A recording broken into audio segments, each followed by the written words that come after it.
The guy who's pretty much ignored me my whole life. Yeah, he's actually my biological dad. Mind blown. I'm 17, caught in the whirlwind of teenage chaos, and this revelation just added a whole new layer. Picture this. My mom's only 30, and my dad's hitting 40. They were practically kids themselves when they decided to tie the knot.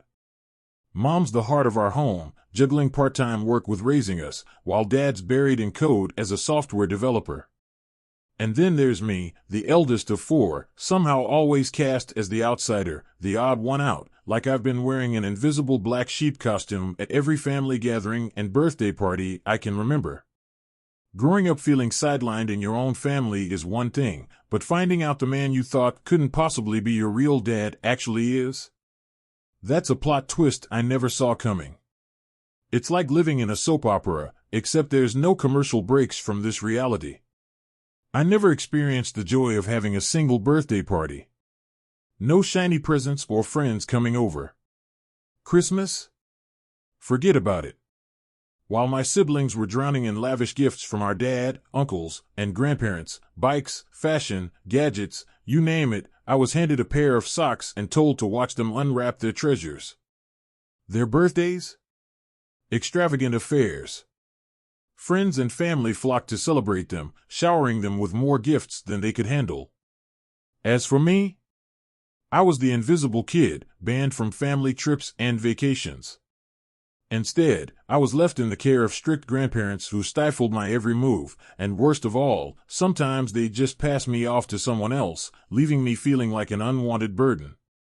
When I was just 13, my mom started a part-time job, and on those rare occasions when my dad and siblings were away, she'd ask if we could spend some quality time together, even if it was just for a simple ice cream outing. At home, I mostly kept to my room, focused on studying, but no matter how well I excelled in school or sports, my dad seemed uninterested. To make ends meet, I tutored and picked up part-time jobs at food courts and a grocery store, which kept me away from home. Over the years, my mental health took a toll from juggling academics, sports, and 2 part-time jobs.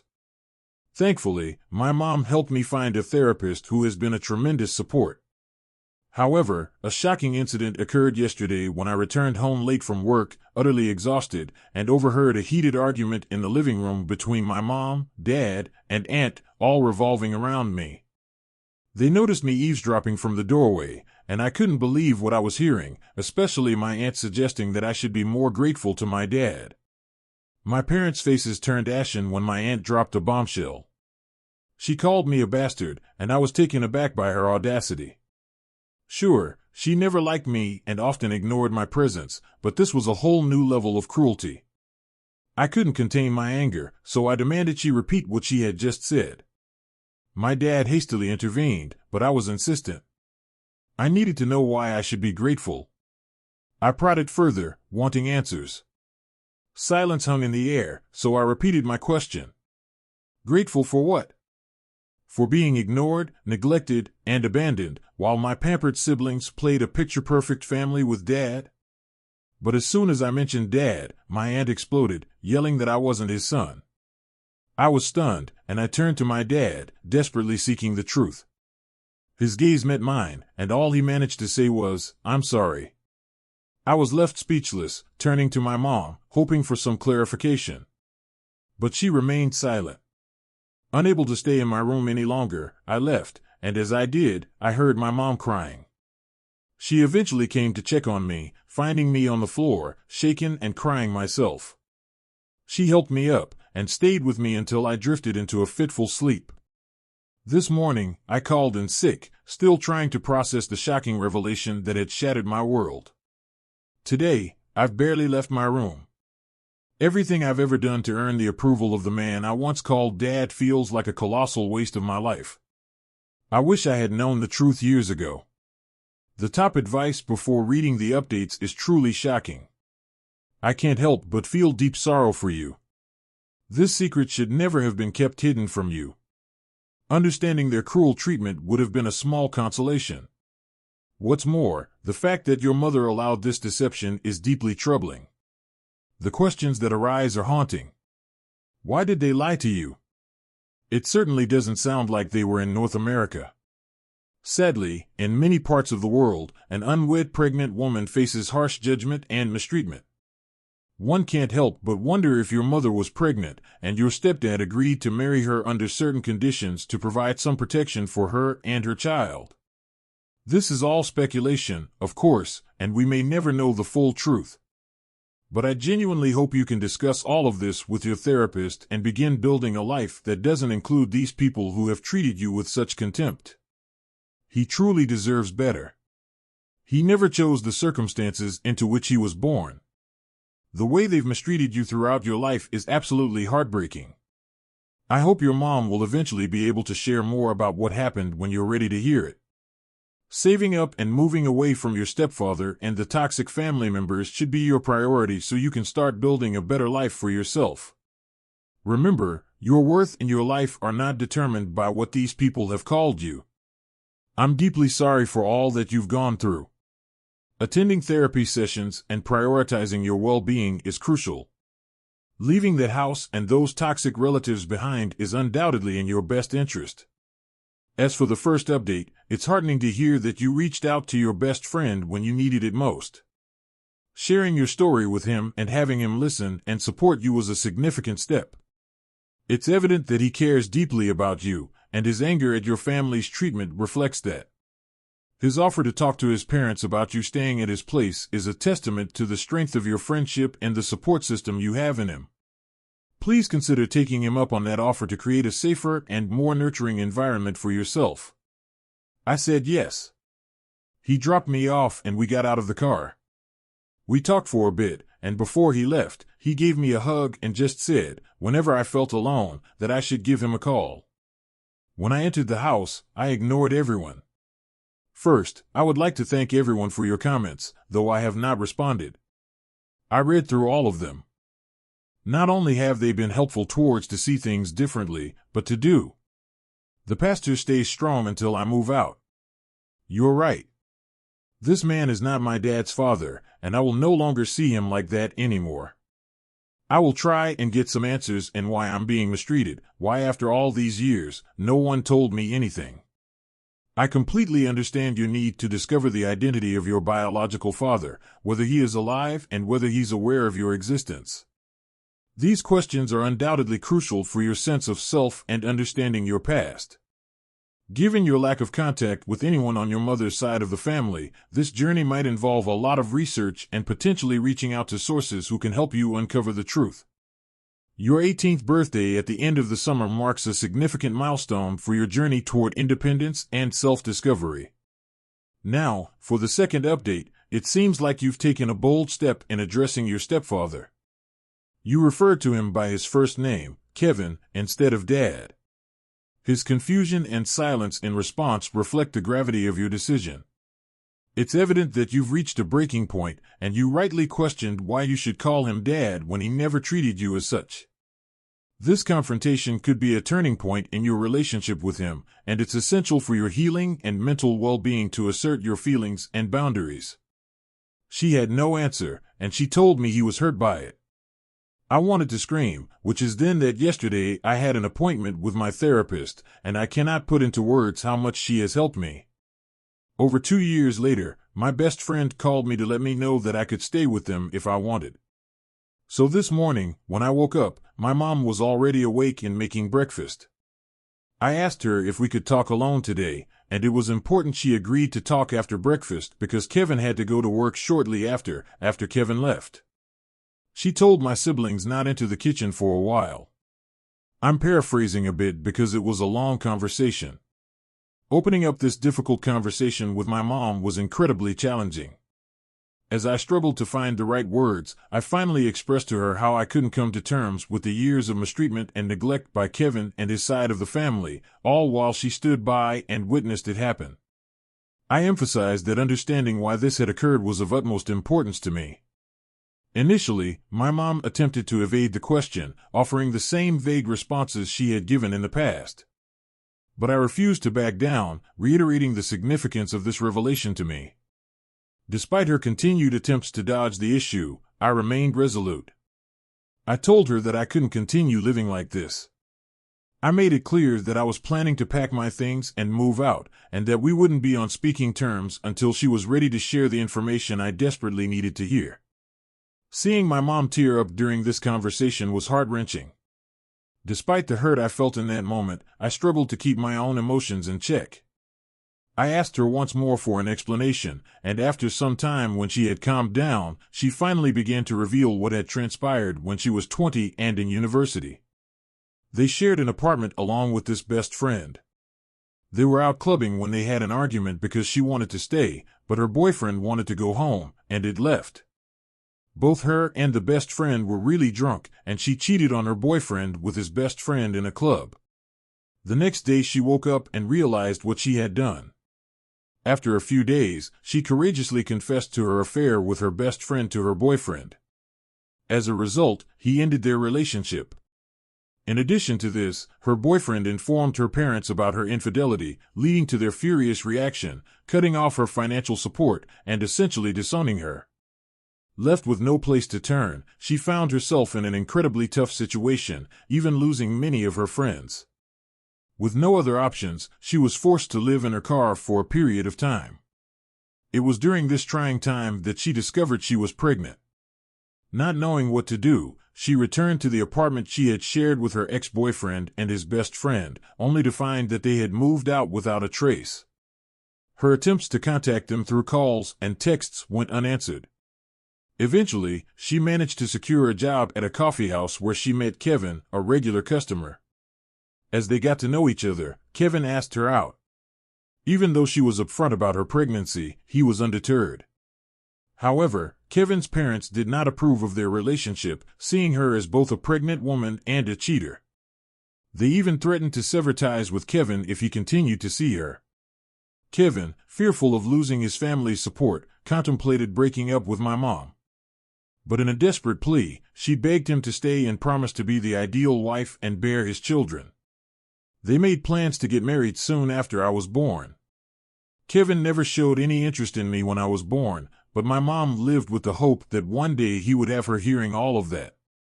I didn't know what to say for a while after thinking for a moment. I asked if she had at any point tried to contact my possible bio-father. She said no, and a timeline would place her a fair partner to most likely be my bio-father, but you can't be 100% sure. I asked her if she ever tried to reconnect with her side of the family. She tried to contact them when she was about to get married, but her parents, siblings, aunts, and uncles didn't want to see her, so she gave up. I asked my mom why Kevin had been so hurt by me calling him by his first name. She revealed that Kevin had been seeing a therapist for the past 2 years due to ongoing struggles with depression and guilt. I was taken aback when she mentioned that it all began when I was just 15 years old. On that fateful day, I came home after a victorious handball game where I had been awarded the title of man of the match. While my mom celebrated my achievement, Kevin couldn't resist the urge to undermine my joy by comparing my accomplishments to others in my room. I couldn't hold back my tears as I asked him, "Why do you hate me?" His silence left me devastated, and I retreated to my room crying myself to sleep that night. Following that incident, he began to feel a profound sadness, as if something had pierced his heart, and that feeling never left him. Instead, it grew.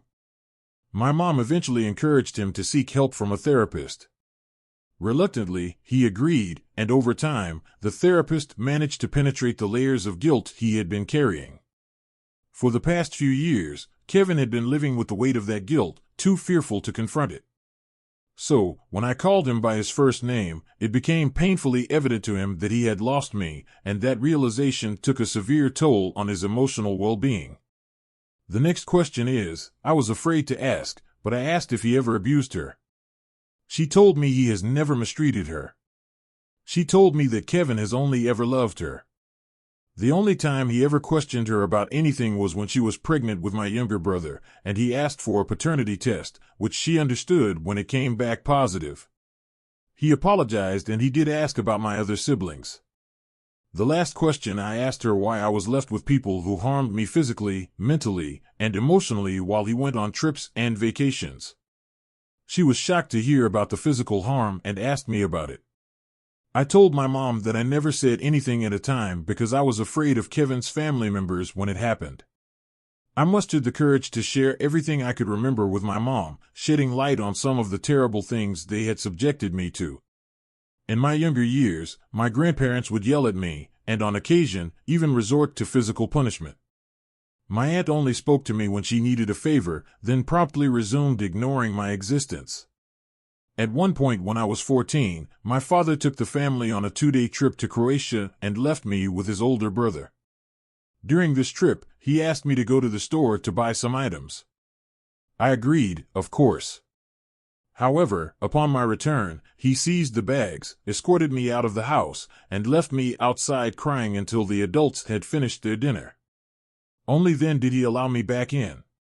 My mom wept throughout the entire conversation, deeply apologetic for not only being aware of their dislike for me, but for realizing that it extended far beyond mere disapproval.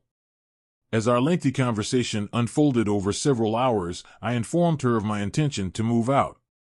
When she inquired about my destination, I chose not to disclose it, as I didn't want Kevin to know where I'd be staying. Witnessing my mom cry repeatedly was incredibly painful, but it was a necessary step towards opening up and addressing the issues that had plagued our family for years. Following our discussion, I retreated to my room to collect my thoughts. Approximately an hour later, there was a knock at my door, and I gave permission to enter. To my surprise, it was Kevin who stepped inside. He asked if he could enter, and I said yes. It was the first time since I can remember he ever entered my bedroom. He looked around for a bit, looked at a shelf where I keep all of the awards and trophies from school sports. He was both surprised and sad when he saw the medals from when I did track and field and played football, then stopped when his heart a small man of the match award and picked it up. He held it for a while and started to tear up. He put it back and sat down on the bed. Neither of us had anything for a while. I asked if Mom had told him what we had talked about. He was still tearing up and quietly nodded his head. I asked him if he was aware how I see him. He nodded again and whispered, "Yes, so you know the extent and what your parents and siblings have put me through." He looked me in the eyes and asked if it was true. I said yes, and you just started falling, crying. After a while, he stood up and hugged me. This unexpected moment with Kevin marked the first time he had ever hugged me and openly shed tears in front of me. I embraced him back, my own tears flowing freely. In that vulnerable moment, he expressed heartfelt apologies for the 2 years of neglect, for treating me like an outsider, and he begged me not to move out when he finally let go. Kevin requested a chance to make amends, and I cautiously agreed, noting that forgiveness could potentially come with time if they proved their sincerity.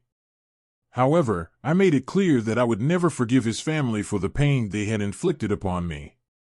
I also mentioned that for the time being, he would remain Kevin, as the wounds ran deep. For now, I've decided to postpone my plans to move out, but I made it unequivocal that if things regressed to their previous state, I would not hesitate to leave, and he understood this. We've taken the step to see a family therapist together in hopes of addressing and healing the wounds that have plagued our family for so long. Regarding my biological father, I plan to reach out to him in the future, though my feelings about my maternal family remain uncertain. I also confided in my friend, sharing the recent developments. He reassured me that his door would always be open at his place. Our friendship dates back to our school days, and we both share a passion for the same sports team, and I was parents. Well, and they are lovely people. I know many of you want me to move out as soon as possible, but I told them I would like to give them this one chance, and that is what I will do for the moment. Honestly, I'm not scared that things will just go back to how things have been. I've been saving all of my money since I started working. To those who have been sending virtual hugs, here's a virtual hug back. And thank you for all the comments and support. Now for the last update. Firstly, I would like to thank all of you who have messaged on the last post, and privately, I would like you to know that I am safe and I'm at my friend's house. It's truly heartwarming to hear that your friend and his family are willing to offer you a long-term place to stay. These recent revelations have not only opened my eyes, but have also allowed me to see my mom and Kevin for who they truly are, individuals who don't love me and don't genuinely care about my well-being. Despite my efforts to address the abuse and neglect, asking my mom how she could leave me behind and not take any action, they persistently dodged the questions and prioritized my brother Bobby over acknowledging the need for change. What finally pushed me over the edge was receiving a message this morning, questioning how my mom could have failed to notice any signs of abuse when they picked me up after her travels and vacations. It became clear that there was no way someone who supposedly cared for me could have remained oblivious. So this morning, I made the decision to leave. I packed up my belongings, which weren't much, and when I was ready, I reached out to my friend, asking him to pick me up when he could, and to call me when he arrived outside. When my friend called me and moved my things out, I let my mom know, and Kevin know that I will be moving out. They did not take it well and started to beg me to stay. I told him that I couldn't stay there because it was clear to me that they didn't care about me. Kevin got defensive and tried to say that this was my home, but I should not leave. I asked him why for these past 2 years when he was in therapy. He has remained the same. How come? Even though I tried my best, I was still treated like an outsider. He didn't say anything. I asked my mom why she let this go on for years without doing anything to stop it. Again, she didn't say anything. Saying goodbye to my sister was incredibly tough, as she's the only one in the family who has consistently treated me with genuine kindness and love. Our conversation was emotional, and when I told her I was leaving, she looked profoundly sad. Parting with her was even harder than I had anticipated. Once I got into my best friend's car, I couldn't hold back my tears. We took a drive before reaching his house, which helped me regain my composure as we settled into a guest room. My friend shared the story with his parents, who asked me to recount everything, and I did. After discussing it privately, they informed me that they would prefer I stayed with them long-term rather than return to my family. I'm grateful for the support I've received from my friend and his amazing family. It's reassuring to know that I have people who genuinely care about my well-being. I appreciate your kind words, and I agree that my family's actions were deeply hurtful. I'm focused on moving forward and building a better life for myself, and I'm now in a safe and supportive environment. As for my mom's family, it's something I'm considering as part of my journey towards self-discovery and healing. It seems off that they have not forgiven her after all these years. She must have done something else. Please take care.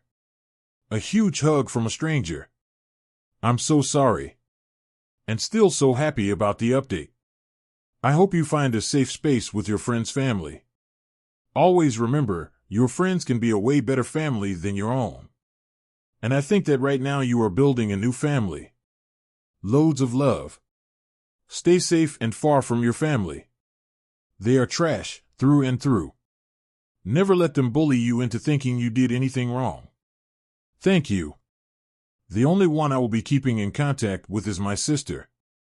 Last update yesterday morning with the suggestion of my friend's father. Taking a week off from school, work, and practice was a necessary step for my well-being, allowing me some time to process everything. Fortunately, I can access my school assignments online so I won't fall behind. My friend took me to the police station to inform them of my stay with his family and to file a written report about the abuse, both as a precautionary measure and for documentation.